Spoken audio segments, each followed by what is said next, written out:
at her. And why you do, I mean, you know, looking back, you just don't know why you do these things, but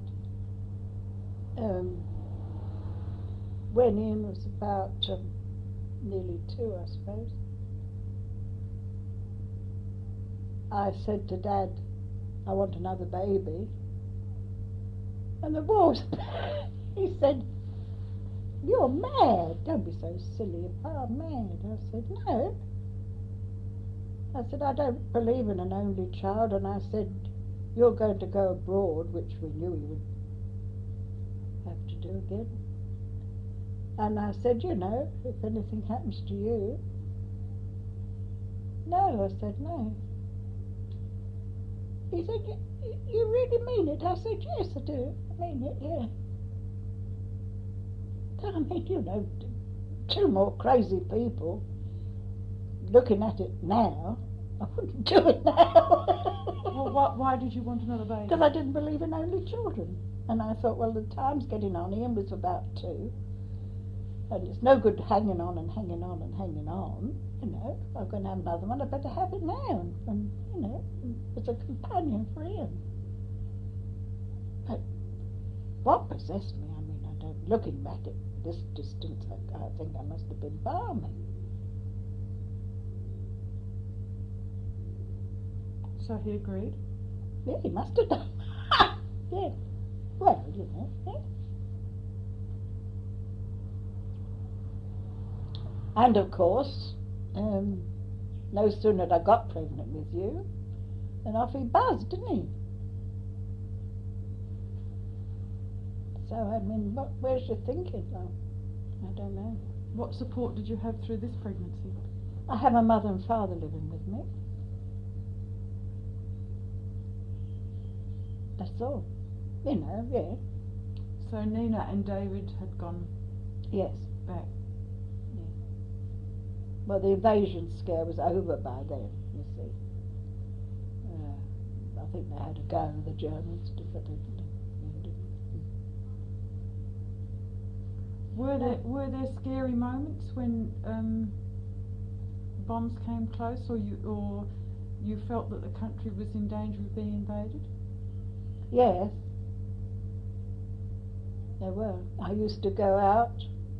When old Churchill, if you remember one of his speeches, he said, we'll defy them with pitchforks and goodness, you know. I thought, oh crap. Because it was paratroops and, you know, you were frightened of paratroops. I used to go out and look across those, you know, at the back of us, all that vegetable, you know. And think, oh, didn't it all, if they all came in and Germans parachuting down and, you know. What did you think they'd do if they came? I don't know. I don't think you thought about it. No, I don't think you. I think you just were so pleased to live from day to day, and the horrors that you read about were far greater than you were suffering. That you felt you were. Well, I felt I was lucky. I was lucky to be away from the big, you know, London and all that terrible bombing. And I was lucky that Dad wasn't an actual combatant pilot or a gunner or something like that who put his life on the line every night. I don't know how they live with that. So you just had to think you were lucky with what you had. And what about bombs?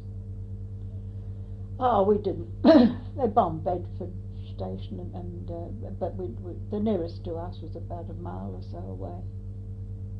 And that was a jettisoned one. They used to yeah. If there was a air raid alarm, or air raid warning, what did you do? Well, we used to go down and sit in the kitchen, sort of. Why did you pick the kitchen? But latter, you know, but we didn't even do that, not towards the end, because, you know, unless we knew it was thinking we got very near. Once, the tailors across the road, they built a shelter.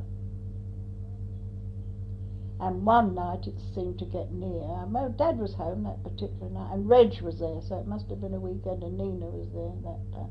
We did go over and sit in their shelter for a bit, took the kitten, but that was the only night I've ever been in a shelter, and it wasn't really all that dangerous, I don't think.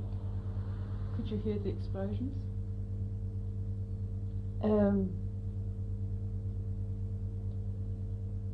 No, but one or two aircraft came down, and we could see the glow in the sky out of our landing window, and all the searchlights we could see.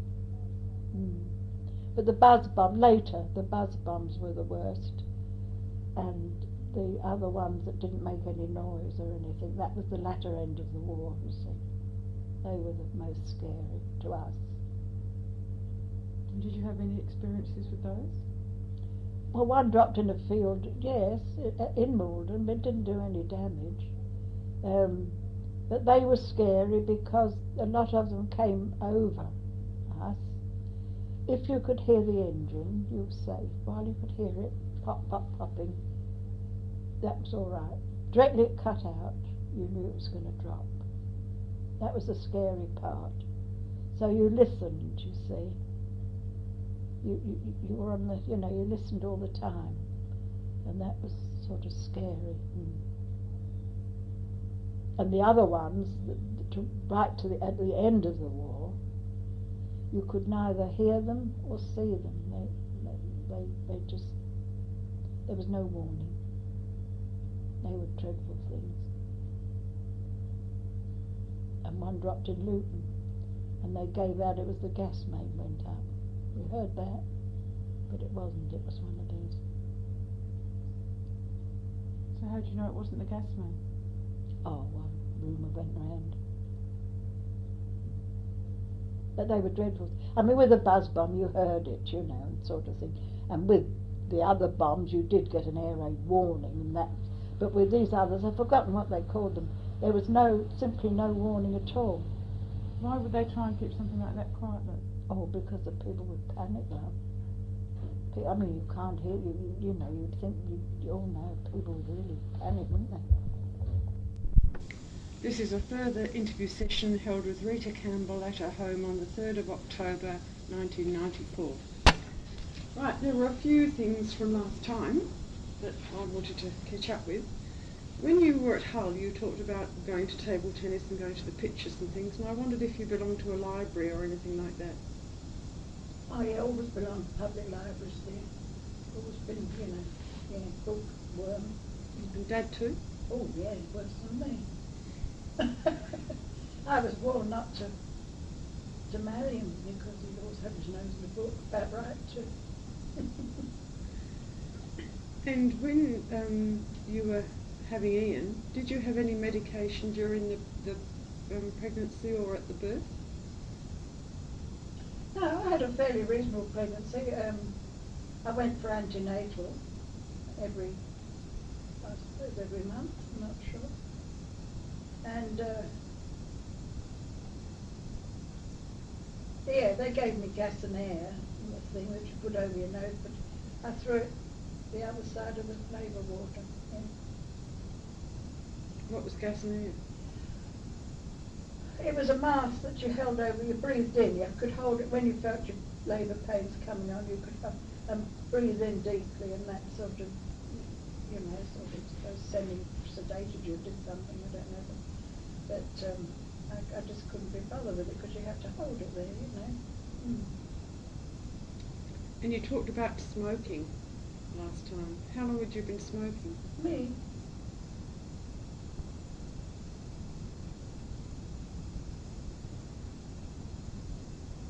I don't know, I suppose I must have been about 17 or 18 or something like that. Why did you start? Well, it was a social thing. Both my parents smoked, my mother smoked. It was a social thing in those days. You sort of just did it, I wasn't a heavy smoker or anything, just a social thing. Dad smoked too? Oh, always.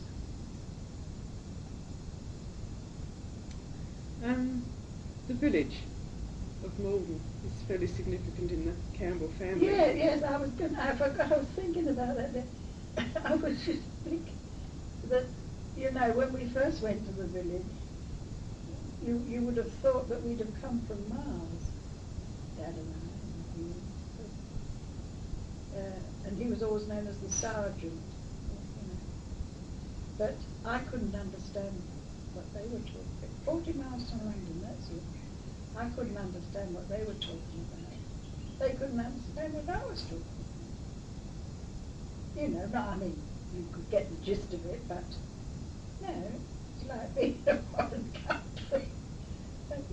It wouldn't happen now, I don't think, you see, because people have travelled and that and all that sort of thing. You wouldn't find a village in England now, I don't think there. But this was only 40 miles from London, that's all. Did you feel unwelcome? Yes. Well, I think I would have done, but you see, I had Ian, and of course a baby, a little child, always, I went to the clinic. They had a clinic in the village hall every week, I suppose, or every something like that, and I took in well, you know, there's other mothers there with little, you know, that's, yeah, he broke the ice, really. If I hadn't have had him, I wouldn't have no, I don't think I would have. Unless the only other way of doing it would have been to got him with the church people, or there was a church and a chapel, but then I was neither of those. So did you take part in village life?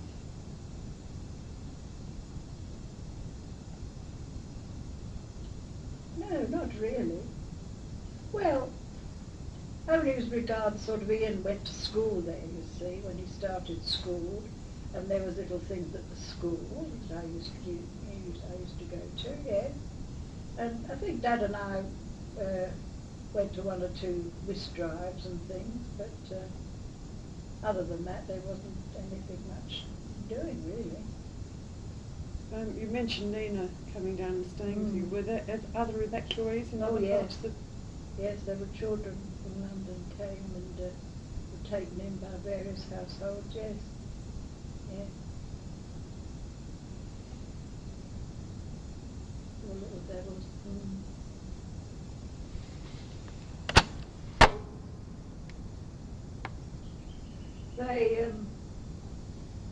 They came round and to every household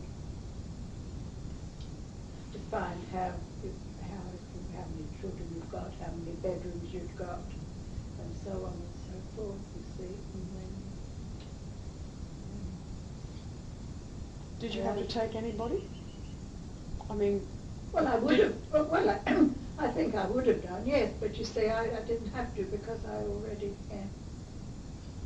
But would you have had a choice, or would you just get someone? Well, I would have taken a child, I think. Describe the village for me when you first went there. Oh dear, well. First of all, we were in a very little one up and one down cottage in Chapel Park. One up and one down, and just at the kitchen at the back. Dear little cottage, and but we only rented that. And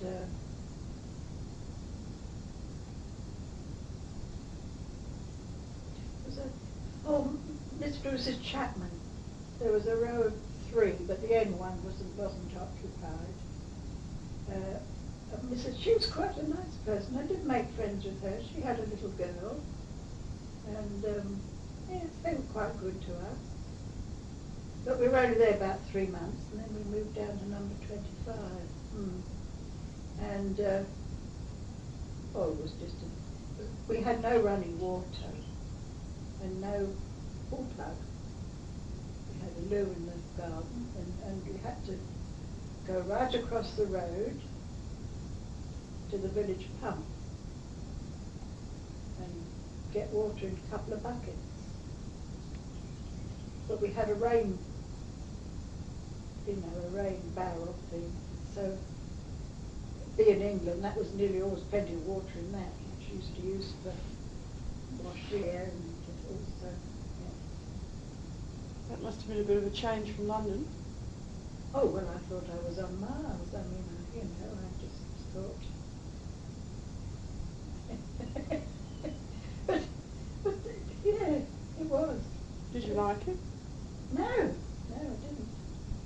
No, I missed the bright light. No, no. Oh, I wasn't unhappy or miserable, but, and you see, when once war broke out, I was very thankful to be there. I mean, we were lucky. We were lucky to be settled and there before war broke out. What were the houses like in Malden? Some were quite nice. Yeah, they're all market gardeners. Most of them market gardeners. And some lived in little old cottages, and ours was a little old cottage, really. They had a big garden in the front. This is at 25 Amptwell Road. And a big pear tree, remember? Yes. While we're talking about number 25, take me for a walk straight when you come in the front gate. Yes, we had a long front path because our garden was in the front. And you walk past the big shed, past the loo first, wasn't it? The loo was round the shed, then the big shed, and then in the back door you were in the wash house, which was brick floor with a copper that you get the fire underneath and boiled your washing. And then in another door into the little kitchen, it had a sink, but no running water. Just a sink, you could empty your water down if it was no taps or anything like that. And through another door into the sort of kitchen dining room with a big old-fashioned fire, with an oven where they used to cook with. And then out of that door there was opposite was the sitting room, but between there was the stairs going up, the bedrooms, 2 bedrooms. And what was the house made of? Oh, brick. Oh, yes. Yeah. And the floors?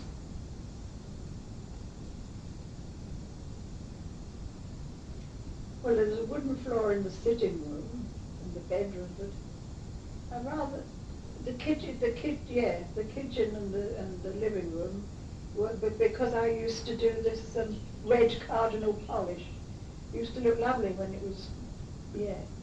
So that must have been, cement. And was there anything significant about the walls in the wash house? I seem to have a memory of them being bulging. Oh, yes. Yeah. Oh, yeah. With a little window. And what about the garden? Yes, well, it had a little bit of lawn. And old John, he used to, do you remember, old John, and then he got us some chooks, and he and Dad made a chook place and a little shed for them. And so we kept chickens in the wall, and we had eggs, which was very good. And what about the fence? It had a big holly hedge down that side, prickly holly hedge. That's on the right-hand side, going away from the house. An absolute beat to cut, yeah. And this side, which divided us from the wrens, half in. I can't remember. I think it was just netting and lattice work. Just netting, I think so. That's right. Yeah. And what about across the front by the road? Well, you came out of the gate and there was a bit of pavement and then there was the road. Wasn't there a hedge or something? Oh, there's a hedge along that way, yeah. Yes, there's a hedge along, yeah. Large yew hedge, wasn't it? Yeah, I think so. A couple of plum trees, I think, too. Big plums. And where did the water go when it went out the sink? I don't know. Well, I can help you there. It went out into the brook at the back. Yeah. Yes, that would have done, yeah. And there was a lilac tree. Yes. Lilac tree, that's right. Yeah, at the back. And then there wasn't much and then there was this wire fence, and then there was the road where they all, and then the market garden. The tractors used to go up, and the men that worked on the land all used to go up past there, because it was all market gardens. And who owned that house? Well, it was Mrs. Wren's. Mr. and Mrs. Wren lived in the house at the back, sort of. But it was hers. It belonged to her. Had left her by her father. Yeah. And we paid 7 and 6 a week. Was it any problem living next to your landlady? Well, she was a bit of an old tartar, but she wasn't bad. She was a bit of an old tartar, yeah. But she wasn't. In what way was she an old tartar?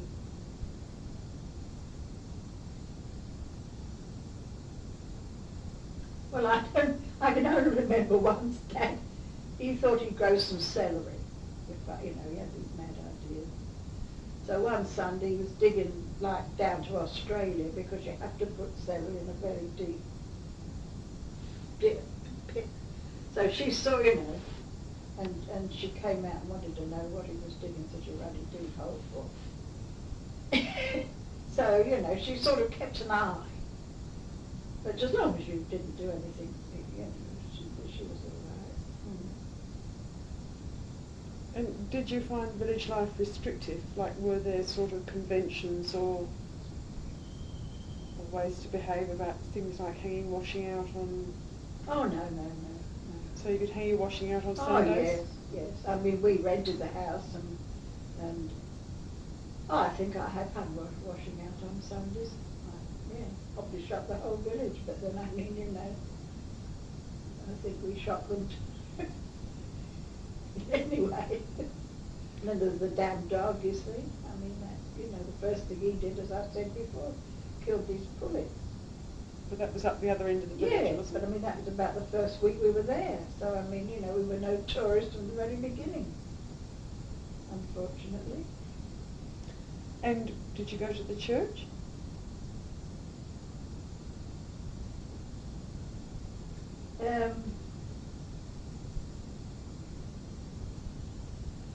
No, not until Ian was older. No, not in the beginning,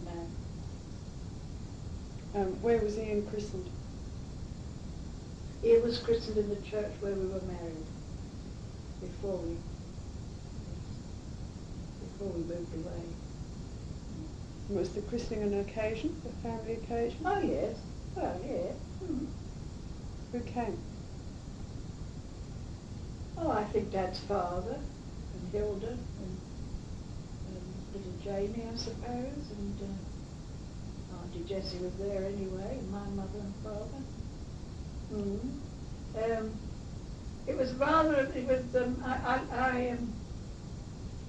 I broke my glasses, you see, so I didn't see much of the christening, not a lot. I was bathing Ian, I think the day before or something, or perhaps that morning, I can't remember. But I put my glasses down and either pushed the chair or did something. I broke my glasses. So I didn't see a great deal of the christening. It was all sort of a bit of a blur to me. Was there a cake? I don't know. Oh, I expect so. Yeah, I expect so. Yeah. And where did you get his names from? Well, it had to be Hartley Campbell. And we thought Ian and Hartley Campbell went very well together. Right, well, let's get back to Malden. Describe the village a bit more for me and the sorts of people that lived there. Well, across the road there was Mr. and Mrs. Taylor, who were village folk. She had a son called David, a bit older than Ian, and a little girl called Dory. And David and Ian used to be fairly friendly. He was a bit older than Ian. She was quite good to me, Mrs. Taylor. And then past them there were 2 or 3 almshouses. And these old people, just one big room. And the bed was in one corner and the coal was in the other. But they were looked after by the sort of parish, And then there was a little shop kept by the Kirbys, Mrs. Kirby. little general shop.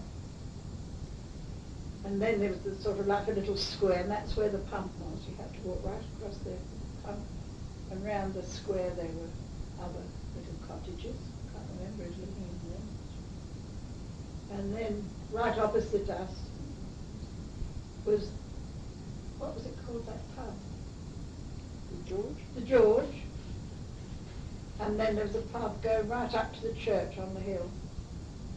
We had, you know, we looked out of our house and we were right almost opposite the church on the hill.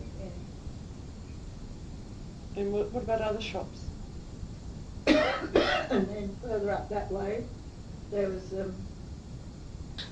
Mr. Horrell when we left, but I can't think who had it when we first went there, but it was always a general shop and post office.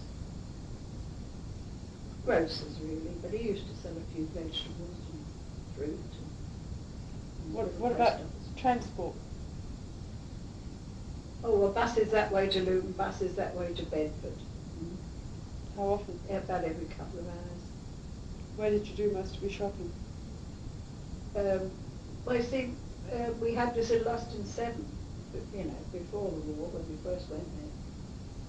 So we used to perhaps go into Hampton on a Saturday, or I did it in the local shop. Did you drive? No. Why not? Well, I did drive. I drove in London. You know, learnt on an old Singer in London, and I used to drive in London. But I never drove the. No, I think I just, you know, I know Dad always used to. You know, he renewed my license for years, but I never took it up again. No. He wasn't any good. He took the car to work. See, we were 8 miles from where he worked, Cardington. I mean, he took, so it wouldn't have been any good. And weekends and that, he was always there to drive, so there's no need for me to drive. So how did you keep food cool?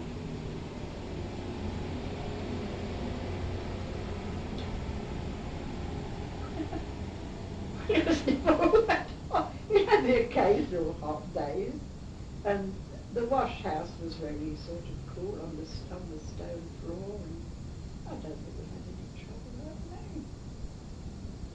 No. Well, I think we'll get on to John Holborn, but I think I'll change the tape to the other side. You were saying it was a happy time? No, well, you see, yes, it wasn't so bad because, you see, he was in, and I was on what they call on the strength of the Air Force. I got a wife's allowance, you know. No, I mean, it wasn't a lot. He was only a corporal, you know, which was nice. But, I mean, it was reasonable. Didn't pay hardly anything for this blooming little cottage. And it was quite a happy time. It had a bit of garden, and the weather was nice, and it was a quite happy time. And then after we'd been in this, I suppose it must have been about the June, he said, oh, there's a vacant cottage, a vacant little house in the village, further down the village, he said, that's to be let unfurnished. So he said, should we go and have a look at it, you see?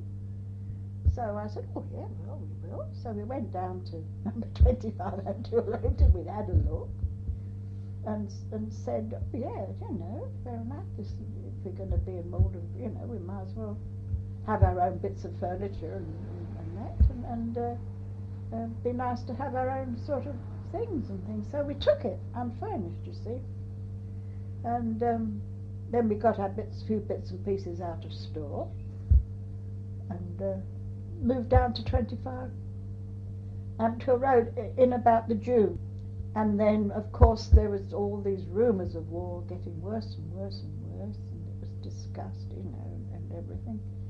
And then we were going to spend a week with Nina and Reg. Dad was getting a week's leave, and we were going to spend a Colchester a week with them, Takey, and she'd got David, and we were going on the Saturday for a week. That was beginning of September, see? We all packed up, everything. And Dad got this wire. We're calling him for duty. So then we knew that war hadn't been declared, but we knew it was very near then because, they were called all the men to duty. So we had to bring up a wire or do something and tell Nina that we couldn't come. That was on the Saturday, I think. On the Sunday morning, when I was bathing Ian, and over the radio war was declared.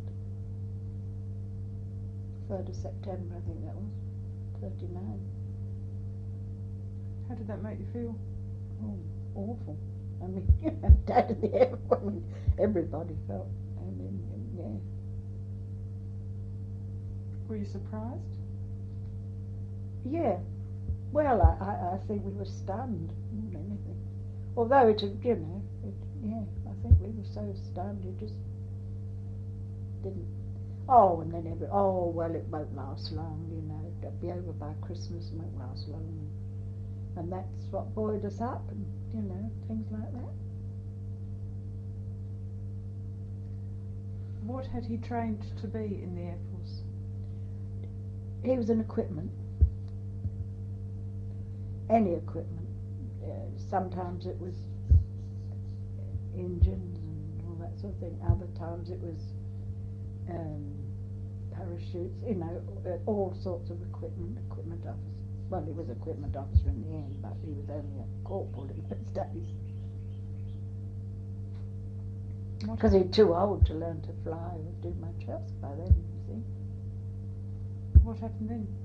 Well, war was declared, so of course he had to start to go, didn't have a week's leave or anything, started going to work again on the Monday. That was same thing. And he got promoted to sergeant, I think, during that time. And then, of course, the blooming air raid warnings started, didn't they? And, I mean, we weren't in any danger in Malvern, but he always used to say to me, you think Hitler's got, your name written on all his bombs.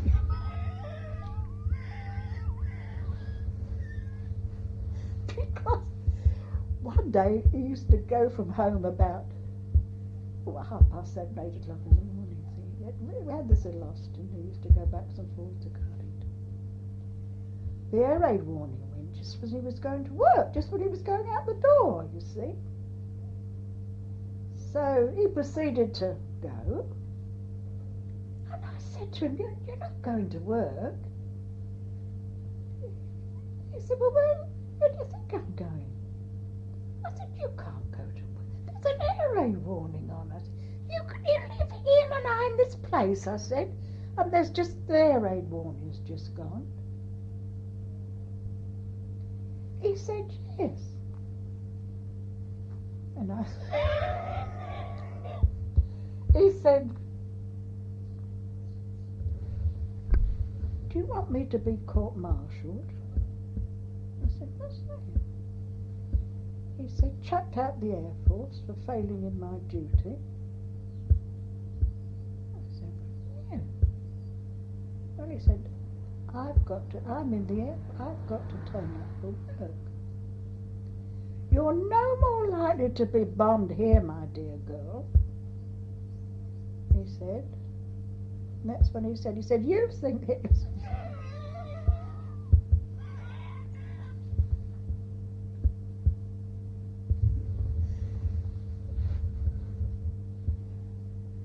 I said, well, so off he went to work. And that's again, I thought, I'll pack my bloody bag, that's it.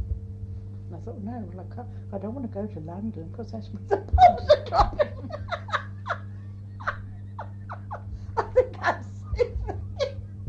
So by the time he got home, I'd calmed down somewhat, you see. And then another night, we got a lot of warnings, you see, we're only 40 miles from, we got a lot of warnings, but no, not much activity. I wouldn't let him go to the pub or anything, but one night he came, he said, I want some fags. He said, I'll just go over to the pub, I'll buy my fags and I'll come back. I said, all right. It's only across the road, as you know. Off he went. No sooner could he have got out the gate than the bloody morning. I thought, oh God. Upstairs I went, wrapped in a blanket, got under the kitchen table. So he does come back, yeah, just buys his cigarettes, comes back. Oh, no, about 10 minutes, you know, less than that. Comes in, nobody there. So he calls up the stairs, ring, up there. No answer. At the kitchen table. So then he goes, Reed, where are you? You know. Into every room. There's a bloody woman, he's saying. No, I better say. I said, I'm here. Where the hell are you? I'm here under the kitchen. Get out of there! Put that child back to bed.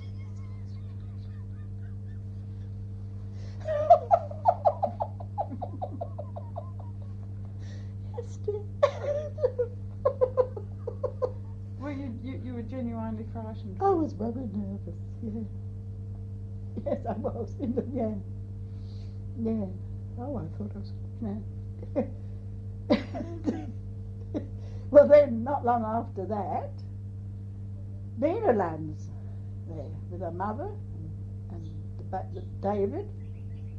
They have to get out of Colchester because of the invasion scare. And the only place where they could think of it was fairly safe was us at Morton, and she arrived out of the blue with Reg in the car and all their bits and pieces. So we took them in. And they were with us for quite a while.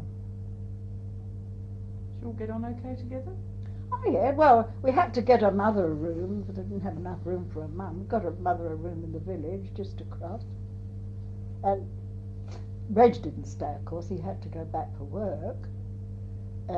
He eventually was in the Air Force. He got called up in the end, Reg did. He was in the Air Force, the same as Dad. In the end, but not at that time. He was still in the Prudential. And so we took them in, and they were with us quite a long while. Mm. So in the beginning of the war, Dad was home for about the first year. See, the war lasted 6 years. For about the first year, he was backwards and forwards at home, at Cardington, more or less. And before we leave this part, what was he like as a parent? What was he like as a father? Oh, he was quite good.